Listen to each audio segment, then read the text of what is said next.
don't have a speaking problem. You have a thinking overload.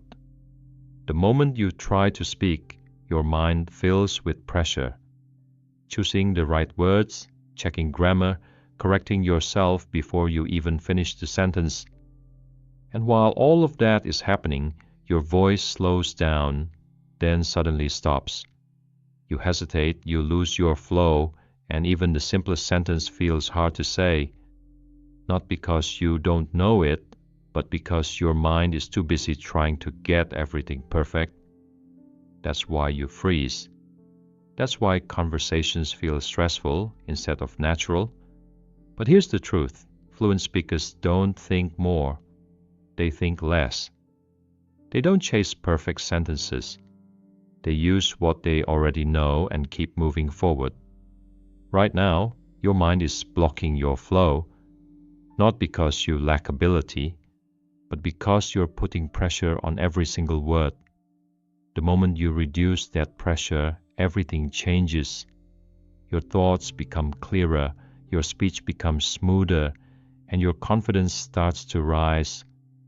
Give your mind space, and your words will start to flow naturally.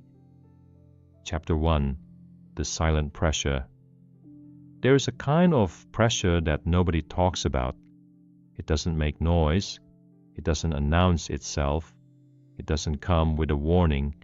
But the moment you open your mouth to speak in English, it's already there, sitting quietly in the background, watching every word you choose, judging every sentence you form, ready to remind you the moment something sounds wrong. This is called silent pressure, and it might be the single biggest reason why so many learners struggle to speak. Not because of missing vocabulary, or not because of poor grammar knowledge, not because they haven't studied enough, but because of this invisible weight that lives inside the mind every time speaking begins. Think about what happens in your head just before you start a sentence. You want to say something. The idea is there. You know what you want to communicate. But then, before even one word leaves your mouth, a process begins. You start scanning your mental vocabulary for the right word. You start checking whether the grammar feels correct. You start imagining how the other person will react. You start asking yourself if you'll sound fluent or awkward. And all of this happens in less than a second.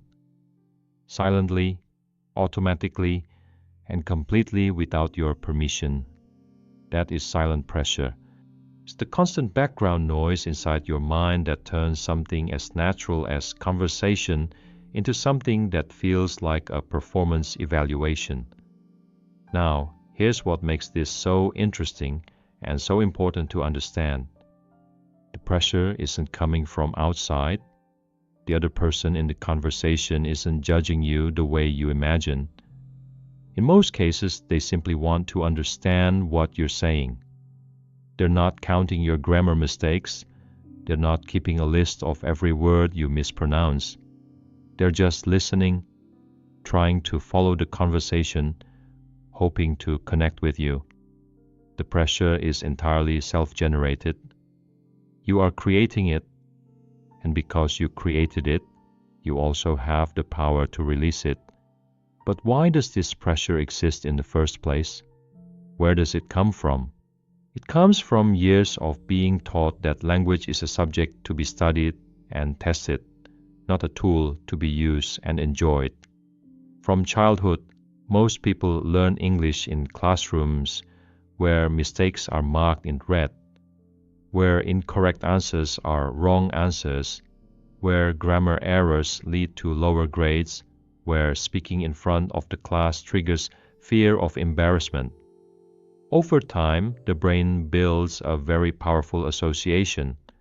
Speaking English means being evaluated, and being evaluated means there is something at stake. And when something is at stake, the nervous system responds with pressure. By the time you reach adulthood, this association has been reinforced hundreds of times. It's deeply programmed.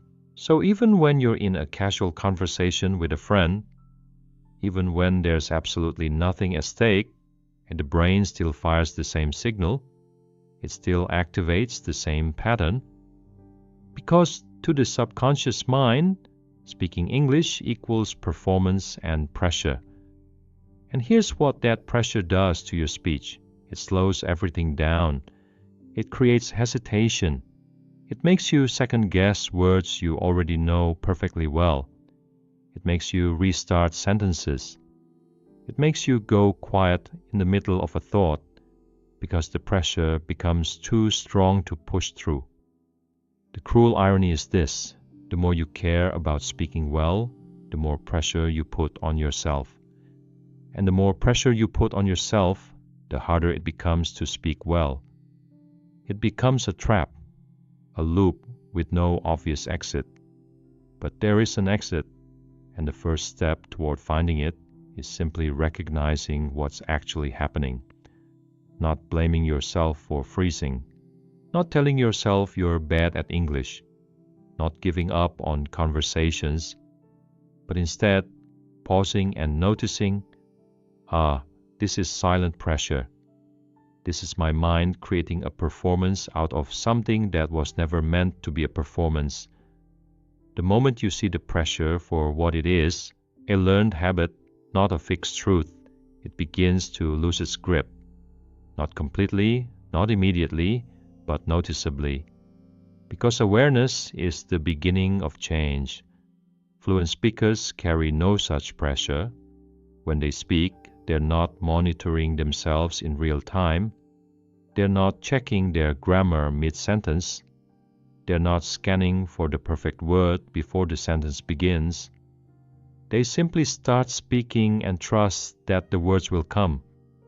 Not because they know more English than you, but because they have less pressure around the process of speaking it. Your goal isn't to know more. Your goal is to feel less pressure. And that journey begins right here, in the quiet space between wanting to speak and actually speaking. That silent space, which has always been filled with pressure, is about to become filled with something else entirely. It's about to become filled with freedom.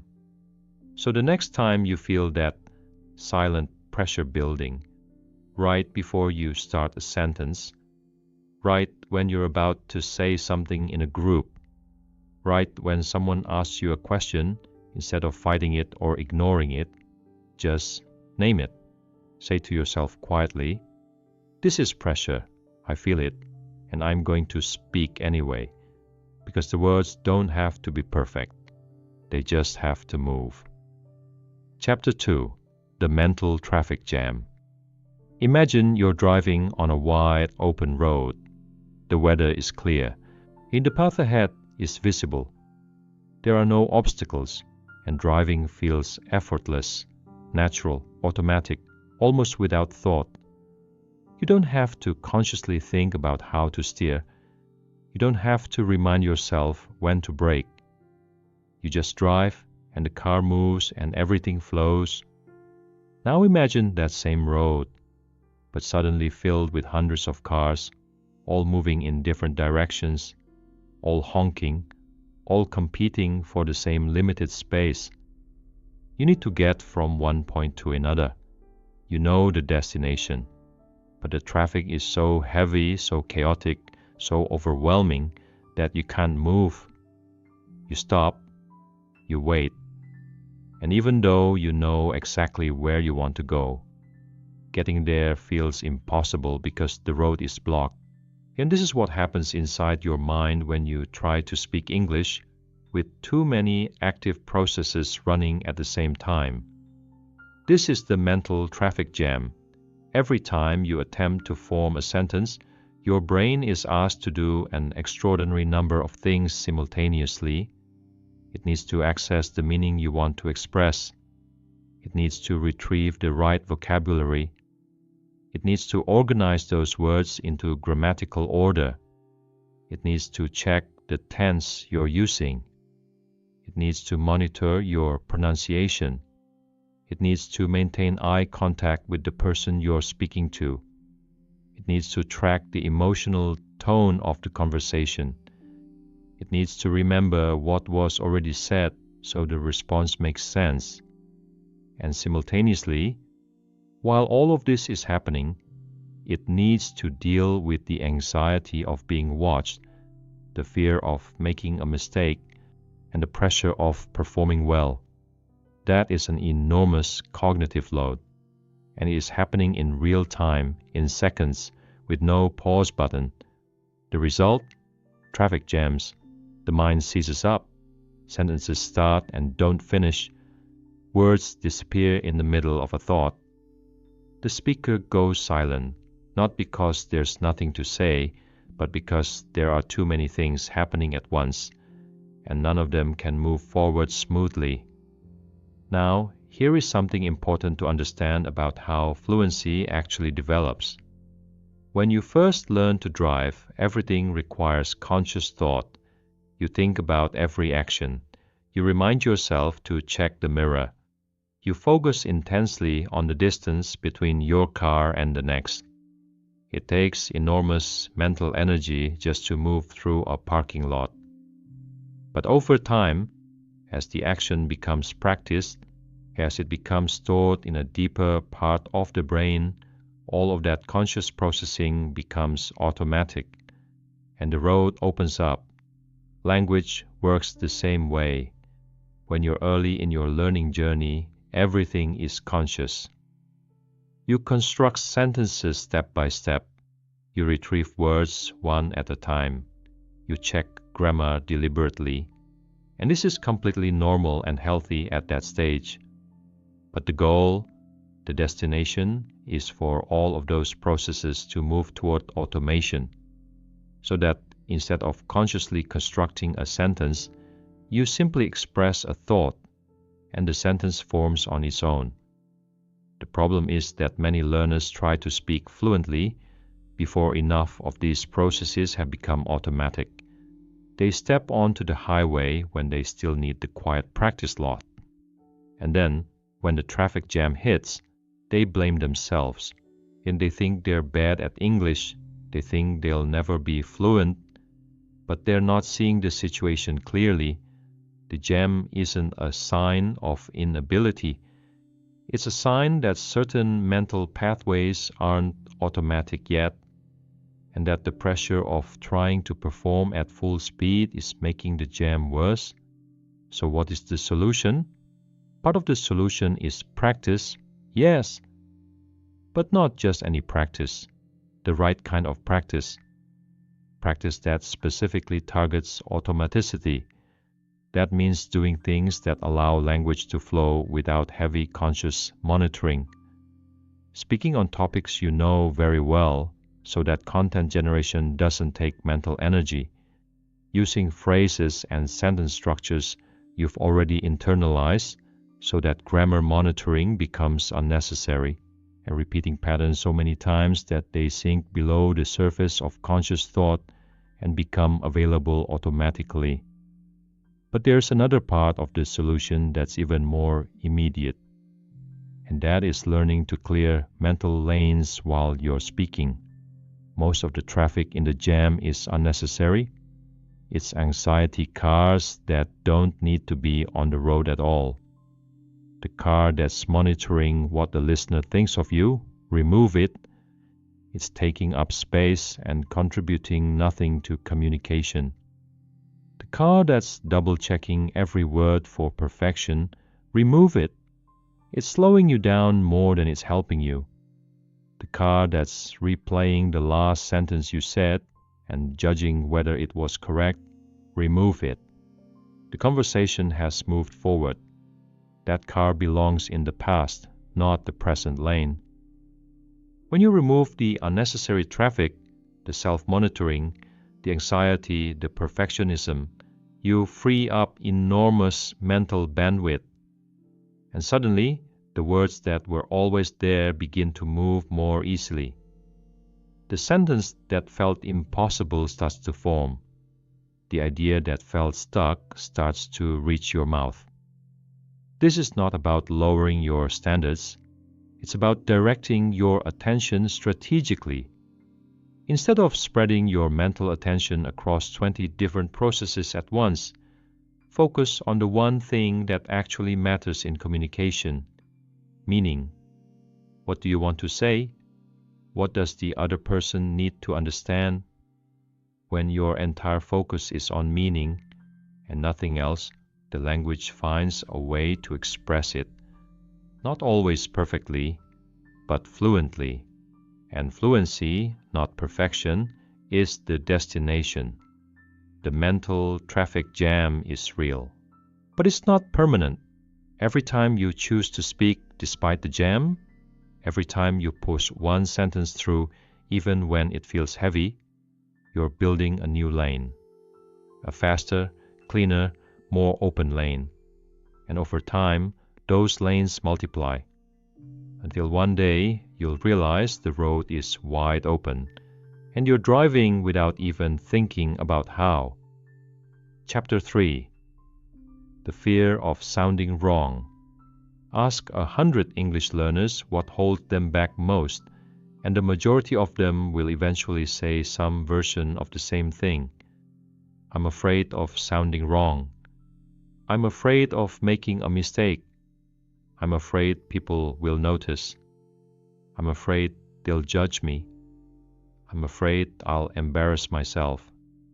This fear is so common, so universal, so deeply embedded in the experience of language learning that most people simply accept it as a permanent feature of speaking a second language. They treat it like a wall that cannot be moved. But it isn't a wall, it's a belief. And beliefs, unlike walls, can be changed the moment you examine them closely enough. Let's start with the core question. What exactly are you afraid of when you're afraid of sounding wrong? In most cases, fear has several layers. The first layer is the fear of being misunderstood, that if your English isn't perfect, the other person won't follow what you're saying. The second layer is the fear of a judgment, that the listener will form a negative opinion of your intelligence or your education based on your language errors. And the third layer is the fear of embarrassment, that you will feel humiliated in front of others if you make a mistake. And the fourth layer, deeper than all the rest, is the fear of being seen as less than, less competent, less educated, less worthy of respect. These fears feel very real, and they are real as experiences. But here's where it becomes important to question whether the fears are accurate reflections of reality or simply stories that the mind has learned to tell. Let's examine each one. Is imperfect English likely to cause misunderstanding? In most cases, absolutely not. English is an extraordinarily flexible language. Native speakers process accents, grammatical variations, and unconventional sentence structures constantly, across the world, every day. The human brain is remarkably skilled at understanding meaning even when the delivery is imperfect. Think of how many different varieties of English exist across the globe. Caribbean English, Indian English, Nigerian English, Singaporean English, Scottish English, each with its own rhythms, intonations, and grammatical tendencies, and people communicate successfully through all of them. The idea that you need to sound like a BBC anchor to be understood is simply not true. Is someone likely to judge your intelligence based on language errors?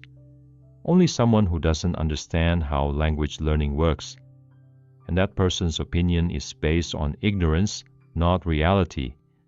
Anyone who has ever learned a second language, truly tried to function in it, tried to think and speak and express complex ideas in it, knows how extraordinarily difficult it is. Not because they lack intelligence, precisely because it requires sophisticated intelligence to navigate. Learning a language as an adult is one of the most cognitively demanding things a human being can do. Mistakes are not evidence of stupidity.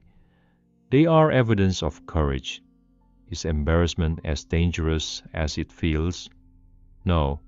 Embarrassment is uncomfortable, but it passes.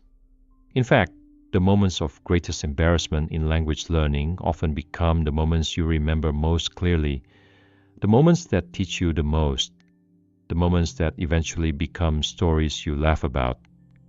Nobody has ever been permanently damaged by a grammar mistake in conversation.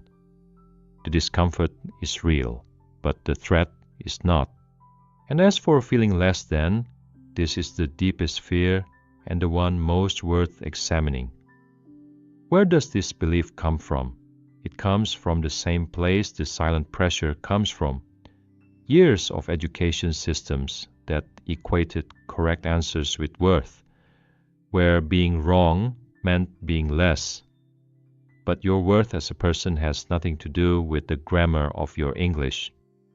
And anyone who would reduce their opinion of you based on a verb tense is not someone whose opinion was worth having in the first place. Once you begin to dismantle these fears, layer by layer, question by question, something interesting happens. The fear doesn't disappear immediately, but it begins to soften. It loses its absolute authority over your behavior. You start to notice that it's possible to speak imperfectly and still be heard. It's possible to make a mistake and still be understood. It's possible to sound wrong sometimes and still have the conversation continue smoothly. There's a concept that some language teachers call the affective filter, the emotional barrier that rises when anxiety, fear, or self-consciousness is high, and that actively blocks language acquisition and production. When this filter is up, the brain essentially goes into protection mode. It reduces output to reduce risk. It would rather say nothing than say something wrong. But here's the cost of that protection: silence, missed connections, stalled progress, conversations that never happened, relationships that never formed, opportunities that were never taken, all because the fear of sounding wrong felt larger than the desire to be heard. The antidote to this isn't false confidence, or it isn't pretending the fear doesn't exist. It's perspective. It's reminding yourself repeatedly, actively, consciously that communication is the goal, not performance. That being understood matters more than being grammatically perfect. That every mistake you make and survive makes you braver and more capable than you were before. And here is perhaps the most liberating truth of all. Native speakers make mistakes too, every single day, in writing, in speech, in formal settings and casual ones. They mispronounce words, they use incorrect grammar at the moment, they forget vocabulary, they stumble, and then they continue, without stopping, without collapsing, without apologizing. Because they've never been taught that a mistake means failure. That same freedom is available to you. Not someday, not after more study, or not after you reach some imaginary level of perfection. Right now, today, in the very next conversation you have, the freedom to speak, to make mistakes, to keep going, and to discover that the world doesn't end, and in fact often opens up when you allow yourself to sound imperfectly human. Chapter 4. The Gap Between Thought and Speech. There's a moment that almost every English learner knows intimately. You're in a conversation. An idea forms in your mind, clearly, completely, fully shaped. You know exactly what you want to say. You can feel the meaning sitting right there, ready to be expressed. And then you open your mouth and something happens. The sentence that was so clear just a second ago becomes murky. The words that seemed so available suddenly aren't there. The thought that was so sharp becomes vague and fragmented. And by the time something actually leaves your mouth, it feels like only a pale shadow of what you originally wanted to express. This is the gap between thought and speech, and for many learners, is one of the most frustrating experiences in all of language learning. Because it feels like betrayal, like your mind had the idea, but your mouth couldn't deliver it. Understanding why this gap exists is the first step toward closing it. When you think, especially in a language you're deeply comfortable with, the process is nearly instantaneous. Thoughts in your native language don't feel like translations. They feel like direct experiences of meaning. The concept and its expression are so tightly linked that they seem to arrive together. There's no perceptible gap between having a thought and having the words for it. But in a second language, particularly one you're still developing, the process is different. The thought forms first, often still in the structure and feeling of your native language. Then a translation process begins, even if subconsciously. Then vocabulary retrieval happens. Then grammatical organization follows. Then pronunciation preparation occurs. And by the time all of these steps are complete, time has passed, the conversational moment has shifted, and the original thought feels stale or lost. The gap, in other words, is the time taken by all of those intermediate steps. It's a processing gap, a mechanical delay between meaning and expression. Now, here's what most people do wrong when they feel this gap. They panic. They see the gap as evidence that their English isn't good enough. They feel embarrassed by the pause, and they rush to fill the silence with something, anything, even if it's incomplete or incoherent. Or worse, they give up on the thought entirely and say nothing at all. But there's a completely different way to respond to the gap. And it begins with accepting that the gap is normal, expected, and actually filled with something valuable. Processing time. Some of the best communicators in the world, in any language, use pauses strategically. They pause before important points to give weight to what's coming. They pause after complex ideas to allow comprehension. They pause mid-thought, not because they've lost their way, but because they're choosing their next words deliberately. These pauses don't signal weakness. To a listener, a thoughtful pause often signals the opposite. It signals that the speaker is being precise and that they're thinking carefully about what they're saying. The problem isn't the pause itself. The problem is how you feel during the pause. Because when you feel anxious during the gap, when the pause fills with self-judgment and panic, the processing time that was available to bridge the gap gets consumed by anxiety instead of by language. The mental bandwidth that should be going toward word retrieval and sentence construction goes instead toward worrying about the pause. And so the gap widens rather than narrows. There is a powerful practice that helps close this gap over time. It's the practice of thinking in English, not translating, thinking. And the distinction matters enormously. When you translate, you start with a complete thought in your native language and then work backward to find the English equivalent. This is slow and effortful and often produces speech that feels mechanical.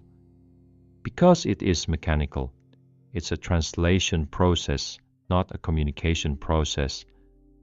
When you think in English, something different happens. You start with an English word or phrase and build outwards from there. You might not have the full sentence before you begin. You just have a starting point.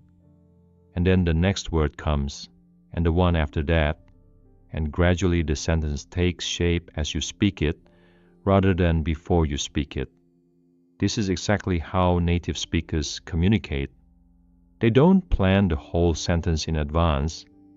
They start it, and the rest follows.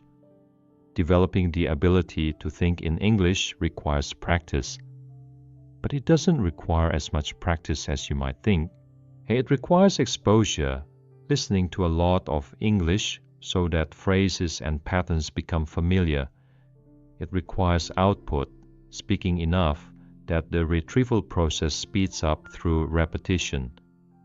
And it requires permission, allowing yourself to begin a sentence before you know where it will end, trusting that the words will come if you start moving.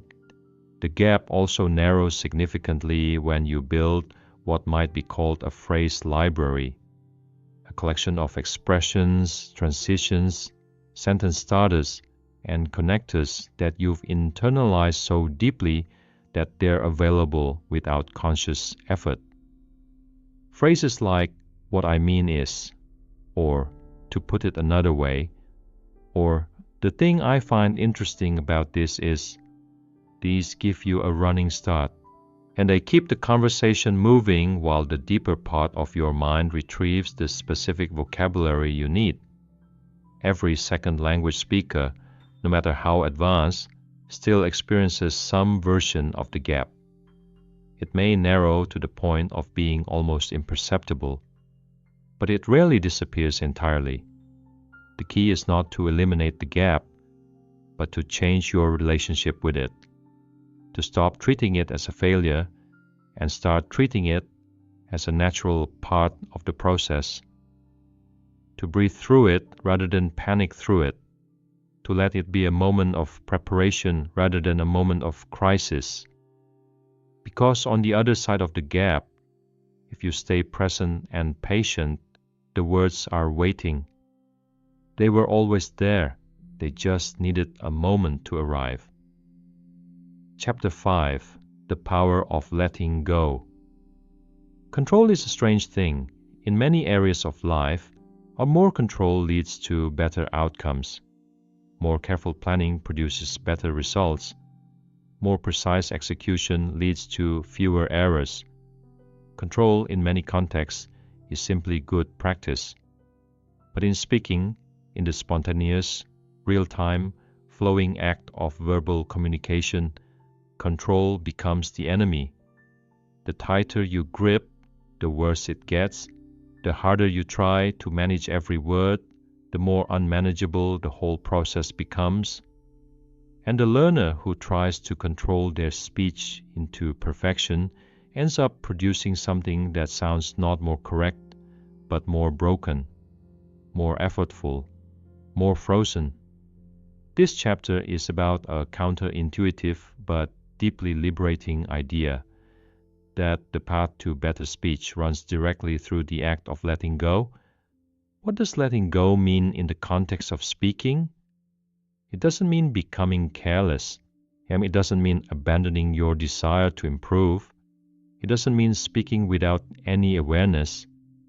Letting go means releasing the death grip of perfectionism that turns every sentence into a high-stakes task.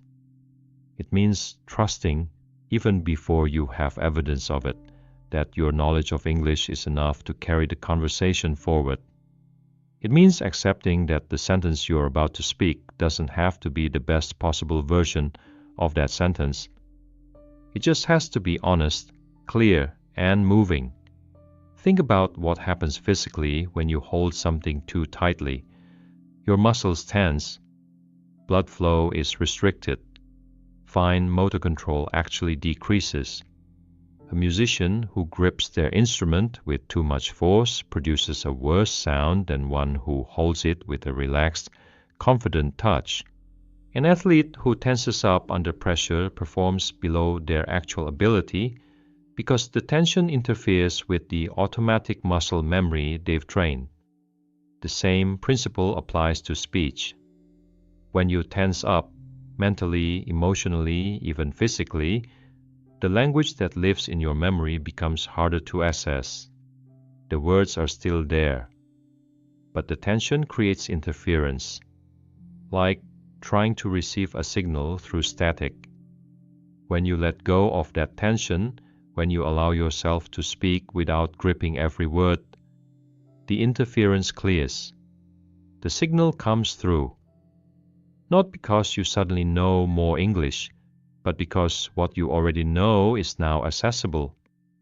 Now, letting go is easier to say than to do, especially for someone who has spent years being evaluated on correctness.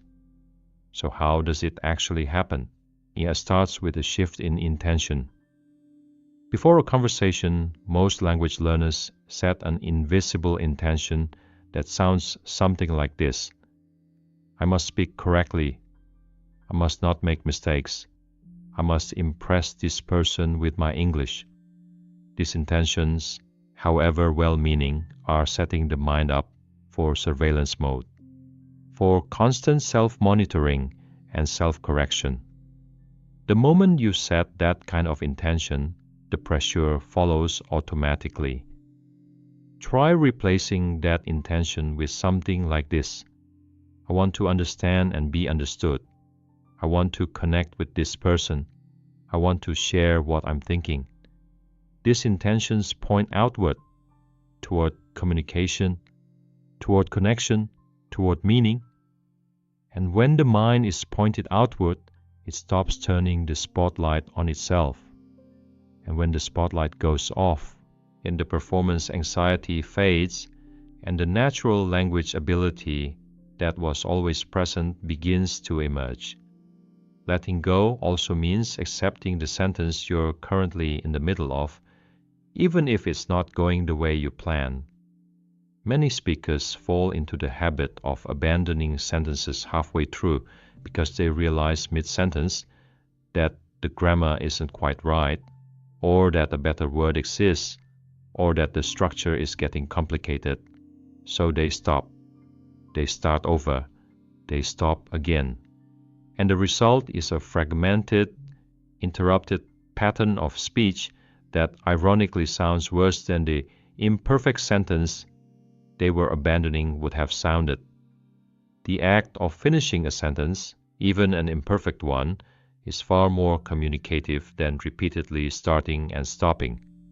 Commit to the sentence. Write it to the end. And if it wasn't grammatically perfect, that's fine. The meaning arrived.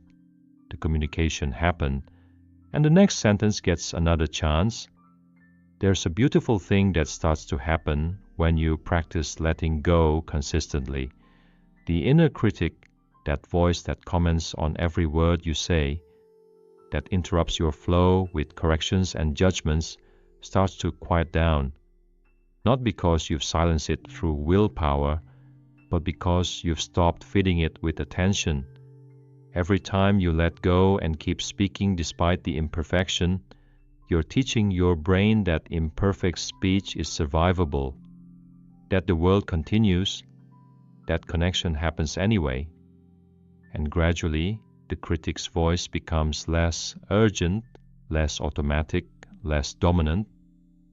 This is the power of letting go, not just as a speaking strategy, but as a genuine shift in your relationship with language itself. You move from seeing English as a test to be passed to seeing it as a tool to be used. You move from experiencing conversations as performances to experiencing them as exchanges. And in that shift, something fundamental changes, not in your knowledge of English, but in your ability to access and express it. The words were always inside you. They've been gathering, building, waiting through all those hours of study and listening and learning. Letting go is simply the act of opening the door and trusting them to walk out on their own. Chapter 6. The inner interruption. Every speaker has an inner voice. That internal monologue that runs through the mind, commenting, questioning, observing. In daily life, this inner voice can be useful. It helped you reflect, plan, process experiences, and make decisions. It's a natural feature of human consciousness, but for many English learners, the inner voice becomes something very different during speech. It stops being a helpful companion and becomes a relentless critic, interrupting constantly, commenting on every word, second-guessing every choice, and ultimately disrupting the very process it's supposedly trying to improve. This is what we call the inner interruption. Picture this. You're in the middle of a sentence. You say the first few words, and then, before the sentence is complete, the inner voice cuts in. Wait, is that the right grammar? Should it be has or have? Did that sound weird? Should I start the sentence over? No, keep going. But wait, that word isn't right. Is there a better word? What if they don't understand? And while all of this is happening, in the space of just a second or two, your sentence has stalled. The momentum is gone. The listener is waiting, and you're trapped in an internal debate that the listener can't hear but can certainly feel in the form of your hesitation and discomfort. The inner interruption is one of the most destructive forces in spoken language development, not because it means anything negative about your English, but because it consumes exactly the mental resources that speaking requires. Language production and self-monitoring are competing for the same bandwidth.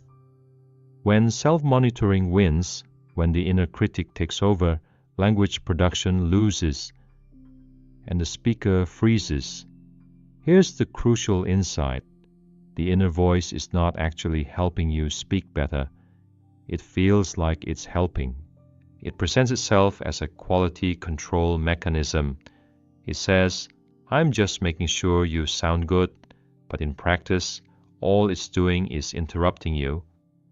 The corrections it's making mid-sentence arrive too late to be incorporated smoothly, and the interruptions themselves damage the fluency that it's supposedly trying to protect. Think of it this way. Imagine a musician performing a piece on stage. Midway through a phrase, their inner voice pipes up. Was that note slightly flat? Should I go back and replay that measure? Is the audience noticing that slight timing issue? A musician who listens to that inner voice mid-performance will immediately begin to play worse, not because their skill has decreased, but because self-monitoring during performance actively disrupts the automatic processes that enable skilled performance. In a professional solution, the one that great musicians, athletes, speakers, and performers across every discipline have discovered, is to commit fully to the present moment, to suppress the monitoring voice during the performance itself. Not before, not after, during. Before it was for preparation. After is for reflection and learning. During is for execution. And execution requires presence, not surveillance. How do you quiet the inner interrupter while you're speaking? One of the most effective methods is redirecting your attention outward, specifically toward the listener. When your focus is on the person you're speaking with, on their facial expression, on whether they're understanding you, on the meaning you want to share with them, your attention has moved away from self-monitoring. And with less attention available to fuel the inner voice, it naturally becomes quieter. This is one of the reasons why truly caring about your listener is not just a communication virtue, but a fluency strategy. When you genuinely want to connect with someone, when your goal is their understanding rather than your performance, the inner critic loses airtime because you're too busy paying attention to them to pay attention to yourself. Another technique is what might be called the commitment rule. Once a sentence begins, it ends. No restarts, no abandoned phrases, no mid-sentence corrections. This rule creates a kind of forced momentum that overrides the inner interrupter. Yes, some of those sentences will be imperfect, but they will be complete. And completeness, even imperfect completeness, is infinitely more communicative than perfectly started, never finished attempts. As you practice speaking with less interruption, something remarkable begins to happen. The inner voice doesn't disappear, but it learns its place. It learns that during speaking, its job is not to critique in real time, but to observe. And after the conversation, it can reflect. It can notice what worked and what didn't. It can help you learn, but during the conversation itself, it steps back and lets you speak. That space, the quiet open space free from constant internal interruption, is where your real English ability lives. And once you learn to protect it, even for just one conversation at a time, you'll discover that you were always capable of far more than the inner critic ever let you show. Chapter 7. The Restart Habit. Watch. Someone who is struggling with spoken English closely, and you'll notice a pattern that appears again and again. They start a sentence, they get 2 or 3 words in, then they stop. They say or I mean, or nothing at all. Then they start the same sentence again, slightly differently. Then they stop again. Then they try again. It looks something like this. Yesterday I was. So what happened was, I was going to the... And then finally, after 3 or 4 restarts, the sentence either arrives, exhausted and stripped of its original energy, or it never arrives at all, and the speaker gives up and says something simpler and shorter than what they originally intended to say. This is the restart habit, and it is one of the most widespread, most damaging, and most invisible obstacles to spoken fluency that English learners experience. Why does it happen? Because somewhere along the way the speaker learned, consciously or unconsciously, that starting over is safer than continuing forward. If the sentence isn't going well, restart it. If the grammar doesn't feel right, stop and try again. If the word you chose doesn't seem perfect, abandon it and reach for a better one. Restarting feels like a form of control, like a second chance, like an opportunity to get it right this time. But here is the truth that the restart habit hides. Most of the time, the sentence that was abandoned would have worked perfectly well if it had simply been allowed to continue. The grammar, though imperfect, would have been understood. The word, though not the ideal choice, would have communicated the meaning. The sentence, though not elegant, would have served its purpose. The restart doesn't actually lead to a better outcome. It leads to more hesitation, more anxiety, more evidence to the brain that speaking is difficult, and ultimately to a pattern of speech that feels perpetually stuck. There's also a cumulative effect. Every time you restart, you're reinforcing a neural pathway that says, when speech feels uncertain, stop. And the more you reinforce that pathway, the more automatic the stopping becomes, until restarting isn't even a conscious choice, it's a reflex. The sentence starts, a tiny sensation of uncertainty arises, and the reflex kicks in before you've even registered making a decision. Breaking the restart habit requires building a competing reflex, a reflex that says, when the sentence has started, it finishes, always, but without negotiation.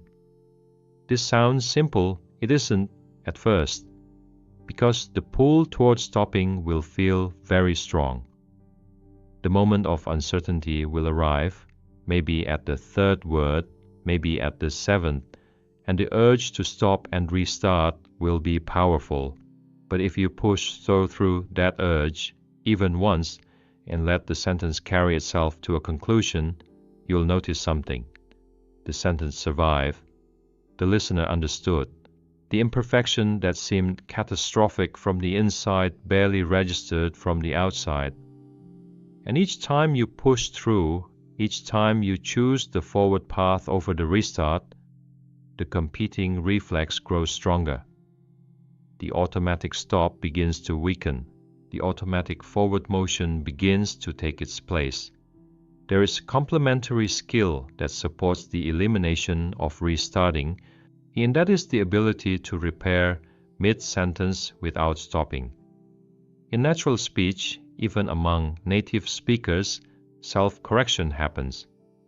The difference is that a skilled speaker corrects without stopping the flow.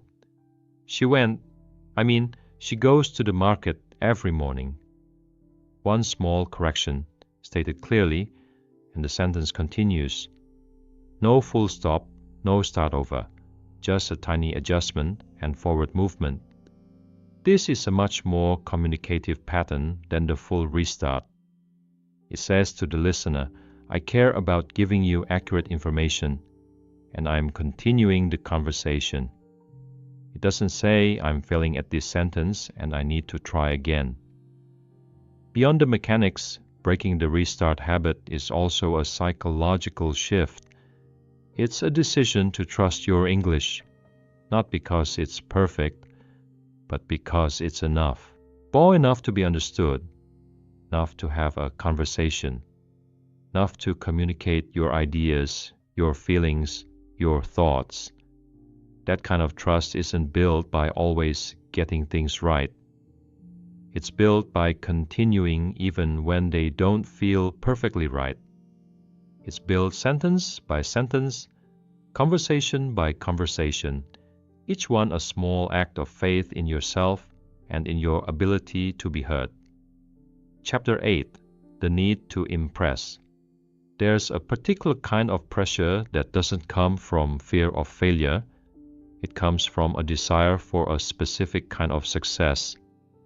Not just the success of being understood, but the success of being impressive, of sounding sophisticated, of leaving the listener thinking, wow, that person really speaks English well.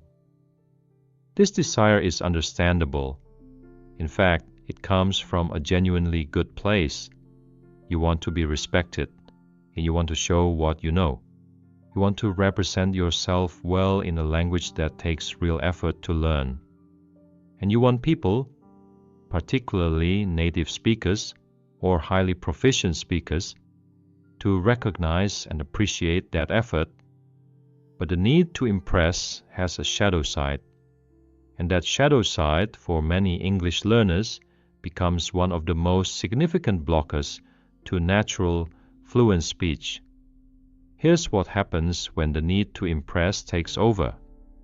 Instead of using the English you have, the word you know well, the structures you can produce smoothly, the expressions you've internalized, you reach for more impressive alternatives. You search for sophisticated vocabulary instead of simple, clear words. You attempt complex sentence structures that are beyond what you can produce automatically. You try to sound more advanced than your current comfortable output level, because comfortable output feels too plain, too basic, too unlikely to impress. And the result of all this reaching? More hesitation, more errors, more breaks in fluency, because you're trying to perform at a level beyond your automatic output, which means you have to consciously construct everything. And conscious construction, done in real time, is slow, effortful, and prone to collapse.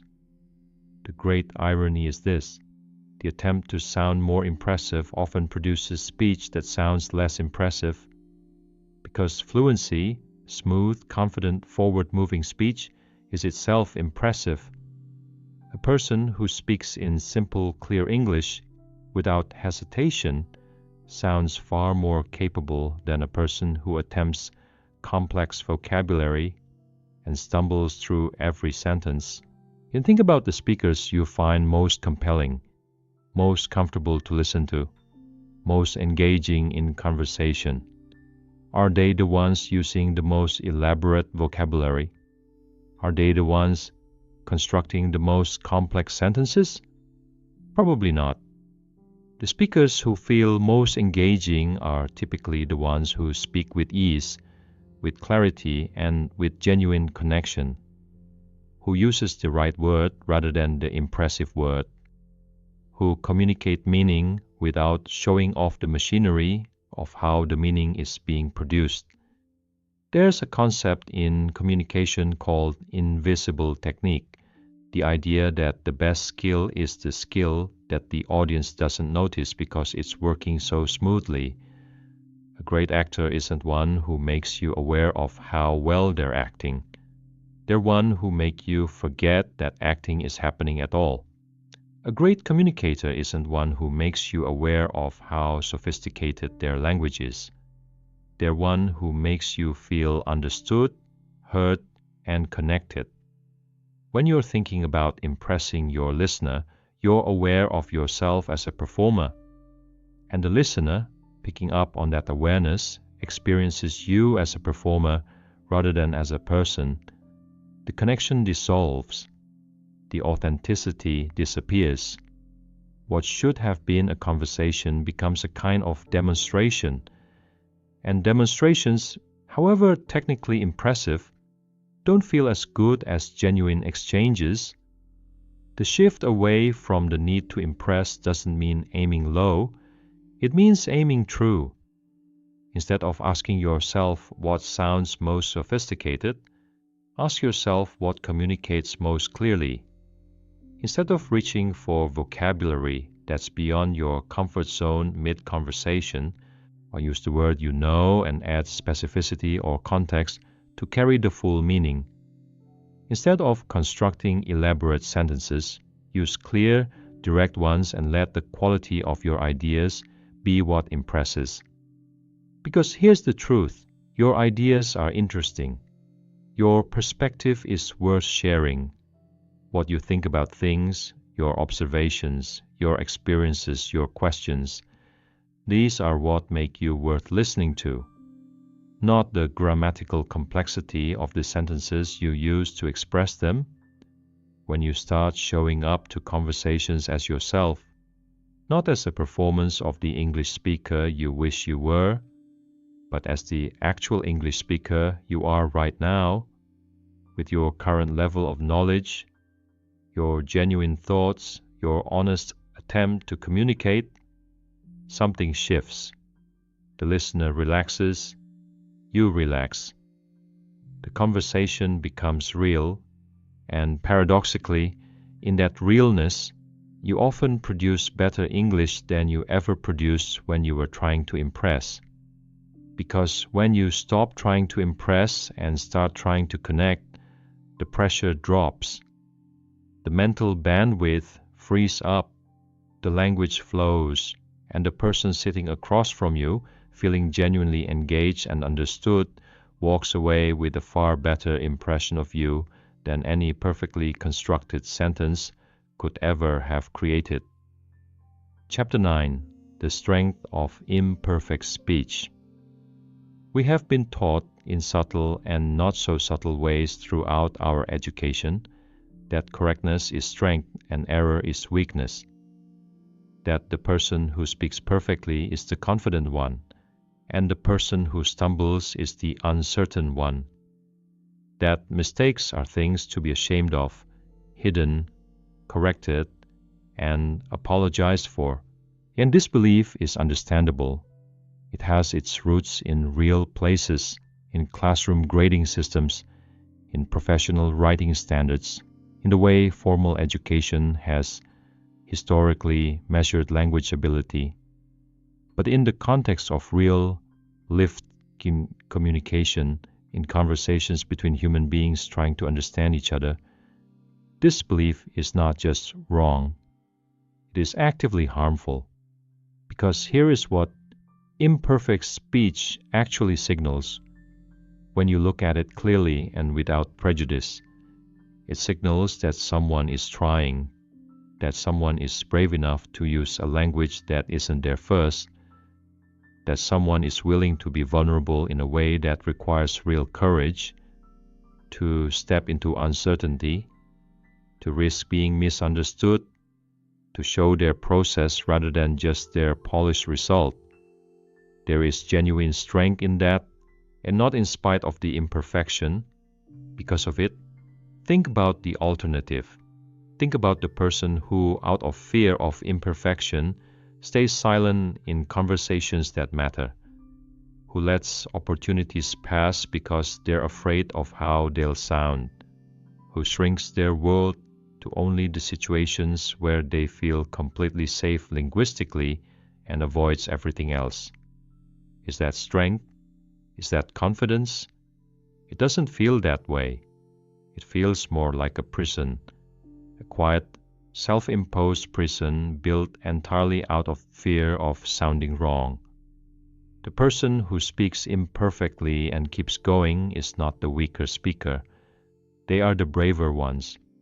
And over time, because they keep speaking, because they accumulate conversations and experiences and feedback and growth, they become a better speaker too. There's a deeply important concept here that most people have never heard articulated directly. Imperfect speech is not a temporary problem on the way to fluency. It is a permanent feature of language use for every speaker in every language, including native speakers, including professional communicators, including the very people you admire for their apparent effortlessness. What changes is not the presence of imperfection, but the attitude toward it. The fluent speaker doesn't speak without errors. They speak without spending energy on every error. They continue moving rather than stopping. They trust that meaning will land even when form isn't perfect. And here's a dimension of imperfect speech that rarely gets mentioned. It can actually create connection.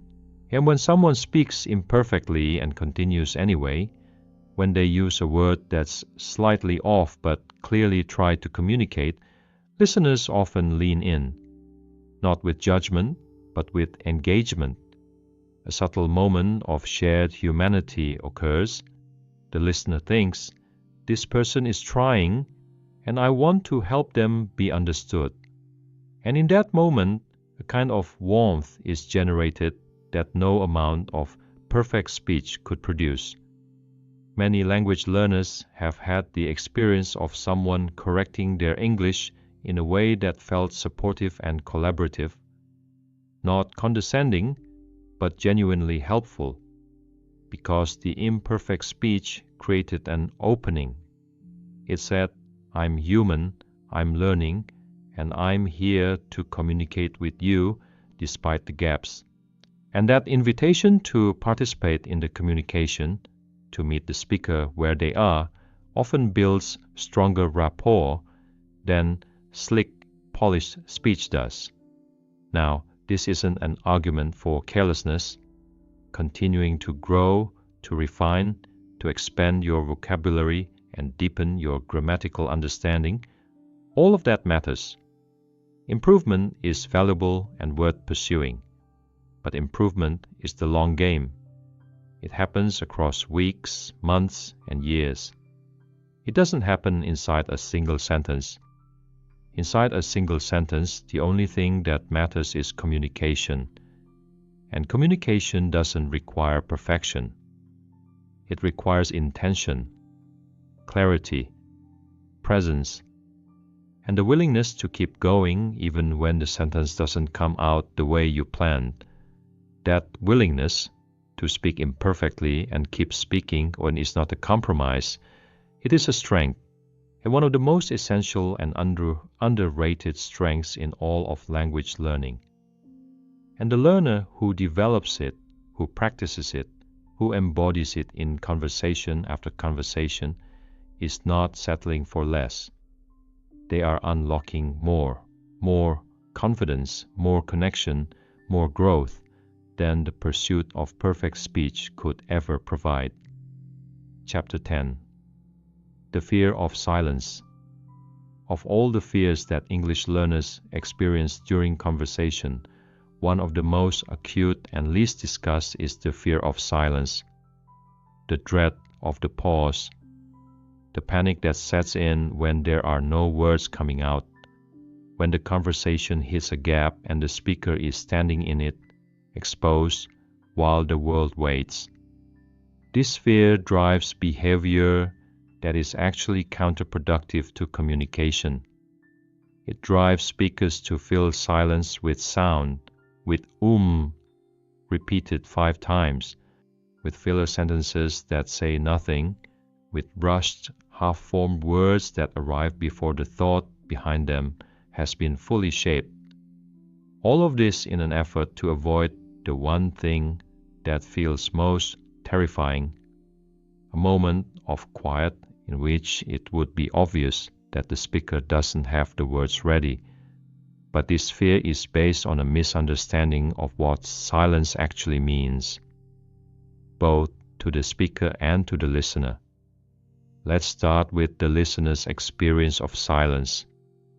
For the listener, a brief pause in speech is usually not noticed as alarming. In most conversations, a 2 or 3 second pause is processed as natural thinking time. It's the normal rhythm of considered speech. The listener doesn't think, this person doesn't know English. They think, this person is thinking about what they want to say next. Which is true, and which is exactly what's happening. But for the speaker standing inside that pause, those 2 or 3 seconds feel far longer. Anxiety amplifies time. What feels like an eternity from the inside registers as a brief, unremarkable moment from the outside. The internal experience of silence is completely different from the external perception of it. And most speakers have no idea how this discrepancy works. So they assume that whatever they're feeling inside is what the listener is experiencing outside. It isn't. The silence that feels catastrophic to you is, in almost every case, barely noticeable to the person you're talking with. Now, beyond the simple misperception of time, there's a deeper question to address. Why does silence feel so threatening? Part of the answer is social.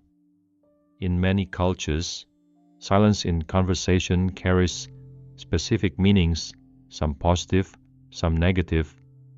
In certain contexts, silence signals thoughtfulness and depth. In others, it can feel uncomfortable, ambiguous, or even rude. The cultural context in which you learn to communicate will shape your unconscious feelings about silence in conversation. And if your cultural background treats conversational silence as something to be avoided, your nervous system will have internalized that message deeply. But there's also a specific linguistic anxiety that comes into play for language learners. The silence isn't just social awkwardness. It's evidence, or feels like evidence, of a gap in language. And a gap in language feels like a gap in competence. And a gap in competence feels like exposure, or like being caught without the tools to do what you're supposed to be able to do. The solution isn't to pretend the silence doesn't feel uncomfortable. It's to change what silence means to you. To reframe it, not as evidence of failure, but as a space of preparation. As a moment where your brain is doing the work that will produce the next sentence. As something to breathe through rather than panic through. There are also practical techniques for navigating conversational silence without either filling it with meaningless sounds or standing in it frozen. Phrases like, "Let me think about that for a moment," or That's an interesting question. Or, give me just a second to put this into words.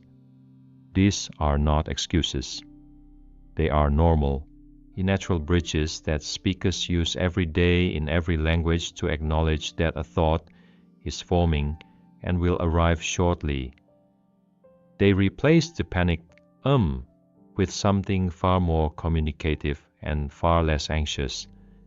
And here's something worth sitting with. The speakers you admire most, the communicators who seem most comfortable and most compelling, they are comfortable with silence. They don't rush to fill every gap. They allow moments of quiet to exist between sentences. And in those moments, something interesting happens. The listener's anticipation builds. The next sentence, when it arrives, carries more weight, more presence. The silence became a tool rather than threat. This is available to you too, not in a forced or performative way, but gradually, naturally, as you practice tolerating the pause, as you breathe through it instead of fighting it, as you discover one conversation at a time, that silence is not an accusation. It is simply a moment, and moments pass, and sentences follow, and conversations continue. The fear of silence, like so many of the fears in this book, shrinks when you face it. When you let the pause exist, when you stand in it and discover that nothing bad happens, that the world holds its breath for a moment and then continues. And so do you. Chapter 11. The Confidence Loop. Confidence in speaking is not a thing you either have or don't have. It is not a fixed trait, assigned at birth to some people and withheld from others. It is not something you acquire once and keep forever. It is not something that comes from studying more or knowing more vocabulary or reaching a certain grammar level. A confidence in speaking is a loop, a cycle, a dynamic process that either builds on itself or collapses on itself, depending on which direction it's spinning. Here's how the loop works in its positive direction. You attempt to speak. The attempt goes reasonably well, not perfectly, but the meaning arrives. The listener understands, the conversation continues. This small success registers in the brain as evidence. I can do this, and that evidence makes the next attempt slightly less fearful. The slightly reduced fear makes the next attempt go a little more smoothly. That smoother attempt produces a slightly better outcome, which generates a little more confidence, which makes the next attempt even less fearful. And the loop continues, gradually, quietly building, each small success creating the conditions for the next success. This is the positive confidence loop, and it is entirely self-reinforcing. It doesn't require perfection. It doesn't require constant praise from others. It doesn't require reaching an advanced grammar level first.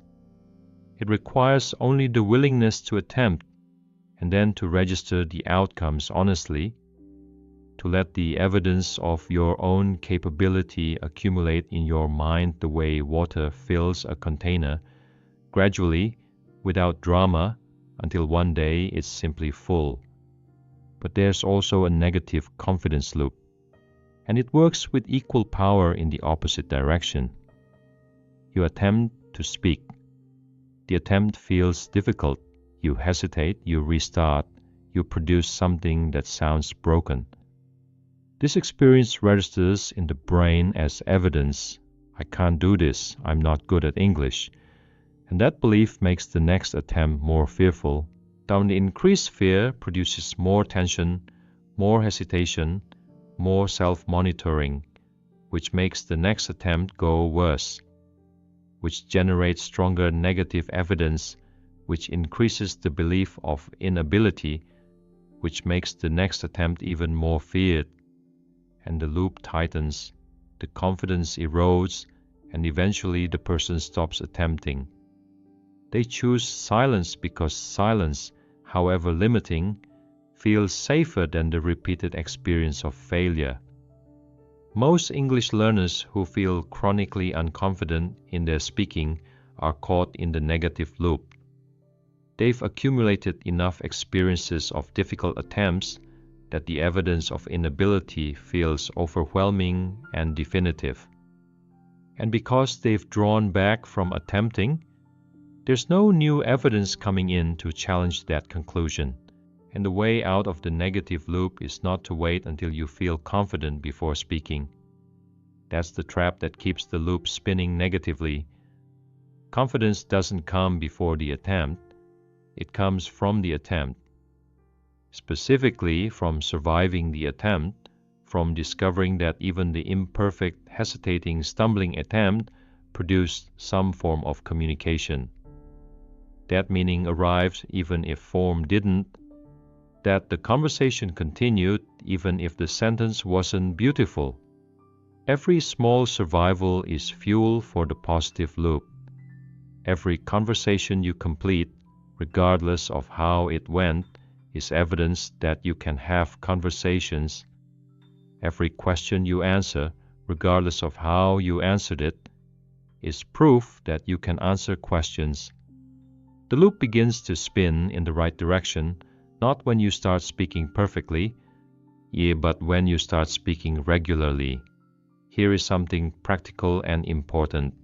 The speed of the positive confidence loop can be accelerated by creating low-stakes speaking environments where success is very likely. Conversations with patient, supportive people. Practice sessions where the goal is simply to speak rather than to perform. Speaking about topics you know well, where vocabulary retrieval is easy and the content doesn't require real-time invention. Repeating the same stories or explanations multiple times to different people so that the language becomes increasingly automatic and the confidence from each telling carries into the next. All of these are ways of feeding the loop, of giving the brain repeated, consistent experience of I spoke and it worked. I spoke and the world continued. I spoke and I understood and was understood. I spoke and it was worth it. And as the loop builds momentum, something remarkable begins to happen. You start to take greater risks in speaking. You attempt harder topics, longer sentences, more complex ideas. And some of those attempts will be less smooth than the lower stakes ones. But by that point, the loop has enough momentum to absorb the occasional difficulty without reversing direction, because you've accumulated enough positive evidence that a single hard conversation doesn't rewrite the story. It's just one data point among many. And the overall story, the story the loop is writing, is I am someone who speaks English. Imperfectly, bravely, genuinely, and I keep getting better. That story is available to you. The loop is ready to spin in your direction. All it needs is for you to attempt. One conversation, one sentence, one moment of speaking when the fear says don't, and then another and another, until the loop takes over and carries you forward on its own. Chapter 12, The Shift That Changes Everything. Across the previous 11 chapters, we've looked at the many phases of overthinking in spoken English: the silent pressure, the mental traffic jam, the fear of sounding wrong, the gap between thought and speech, the grip of perfectionism, the inner interrupter, the restarting habit, the need to impress, the fear of imperfection, the dread of silence, the confidence loop that builds or breaks. Each of these is a piece of the same puzzle. And the puzzle, when you step back and look at the full picture, is this: the fundamental obstacle to fluent speech is not a lack of English. It is a relationship with English that has become, in some important ways, adversarial, tense, high stakes, loaded with conditions and expectations and fears that turn a natural human activity using language to connect with other people into a performance that must be executed correctly or not at all. This chapter is about the shift. The one shift that, when it happens, when it really happens, not just as an intellectual understanding, but as a lived, felt experience, changes the entire landscape of your speaking. The shift is this: from treating language as a product to be delivered, to treating language as a process to be engaged with. Let's sit with that for a moment, because it's important. When you treat language as a product, as something that must be fully formed, correct, polished, and ready before it can be offered, you are always waiting for it to be good enough, always holding back, always monitoring, always setting a standard that the speech must meet before it's allowed out. And the standard keeps shifting. It's never quite met, because perfect is a moving target, and while you're chasing it, the conversation is happening without you. But when you treat language as a process, as something that forms in the act of speaking, that develops through engagement rather than through preparation, that grows richer and more capable through use rather than through perfection, everything opens up. You're no longer waiting for the English to be ready. You're allowing the English to become ready through the act of using it. The sentence doesn't have to be perfect before it starts. It becomes something as it moves, or on movement itself. Imperfect, alive, forward-moving is the point. This shift has practical consequences that go far beyond the psychological. When you engage with language as a process, you stop planning sentences before you say them and start building them as you go. You stop requiring perfect words and start trusting approximate ones. You stop monitoring yourself mid-sentence and start paying attention to your listener instead. You stop restarting and start completing. You stop performing and start communicating. And in all of this, your actual English ability, the vocabulary you've built, the grammar you've studied, the phrases you've internalized, the patterns you've absorbed, begins to emerge, not in the carefully controlled drips of someone who only lets out what's perfect, but in the more generous, more natural, the more alive flow of someone who trusts the process enough to let it breathe. The shift doesn't happen in an instant. It's not a single decision that you make once and then everything is transformed. It's a practice, a daily, conversational, ongoing practice of choosing the process over the product, of choosing movement over stillness, of choosing imperfect speech over perfect silence. It looks like this. You're in a conversation and you feel the familiar pull to stop and restart. And instead of giving in to that pull, you breathe and continue. That's the shift in that moment. You're about to speak, and the inner critic starts commenting before you finish the sentence. And instead of listening to it, you redirect your attention to your listener's face. That's the shift in that moment. You've just said something imperfectly, and the old habit would be to apologize and explain, but instead, you simply move to the next sentence. That's the shift in that moment, one moment at a time, one sentence at a time, one conversation at a time. And here's what accumulates from all of those small, practice-level shifts: a new identity, not as a person who tries to speak English but keeps failing, but as a person who speaks English imperfectly, bravely, genuinely, and better with each passing day.